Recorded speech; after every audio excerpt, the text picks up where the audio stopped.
Musi river front development ప్రాజెక్ట్కి సమగ్ర master plan రూపొందించడం కోసం ఎంఆర్డీసీఎల్ కన్సార్షియం మాస్టర్ ప్లాన్ కన్సల్టెంట్ను ఎంపిక చేసింది. ప్రాజెక్ట్ కోసం డిపిఆర్ను తయారు చేస్తూ ఉన్నారు. మూసీ నదికి సంబంధించి ప్రభుత్వం ఇచ్చినటువంటి ఆన్సర్లో నేను పాయింట్అవుట్ చేస్తూ ఉన్నాను సార్. ఫస్ట్ పాయింట్లో చాలా క్లారిటీగా the estimated cost to be incurred for the project will be ascertained upon the finalisation of the detailed project report అని చెప్పారు సార్ వారు.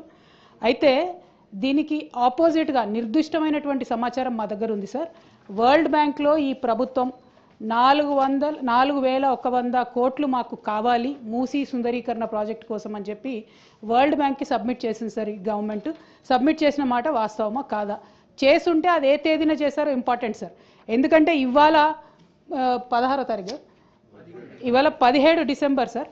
17 డిసెంబర్లో హౌస్లో మనకిచ్చిన సమాధానం డిపిఆర్ ప్రిపేర్ కాలేదని సార్. మరి వీళ్ళు వరల్డ్ బ్యాంక్లో డిపిఆర్ ప్రిపేర్ కాకుండా 4,100 కోట్ల లోన్ కావాలని ఎప్పుడు అడిగారు? ఆ డేట్స్ ఏంటి దయచేసి ప్రభుత్వం క్రిస్టల్ క్లియర్గా ప్రజలకు చెప్పాల్సినటువంటి అవసరం ఉంది సార్. అట్లానే ఎంఆర్డీసీఎల్ అనేటటువంటి కన్సార్టియంని ఆన్బోర్డ్ చేసుకున్నాము, ఇంకా కూడా మేము డిపిఆర్ ప్రిపరేషన్ చేస్తూ ఉన్నామని చెప్తా ఉన్నారు సార్. నిన్నగాక మొన్న మనం గౌరవ ముఖ్యమంత్రి గారిని చూసినాం సార్. వారు ఢిల్లీకి వెళ్ళి అక్కడ కేంద్ర మంత్రి కిషన్ రెడ్డి గారిని కలిసి 14,000 కోట్ల రూపాయలు మాకు మూసీ అభివృద్ధికి కావాలని చెప్పి అడగడం జరిగింది సార్. మరి అది ఏ ప్రాతిపదికన అడిగినారు? మీకు డిపిఆర్ లేకపోతే మూసీ దగ్గర మీరు 14,000 కోట్లు ఏం ప్రాజెక్టుల కోసం అడిగినారు, ఎందుకోసం అడిగినారు?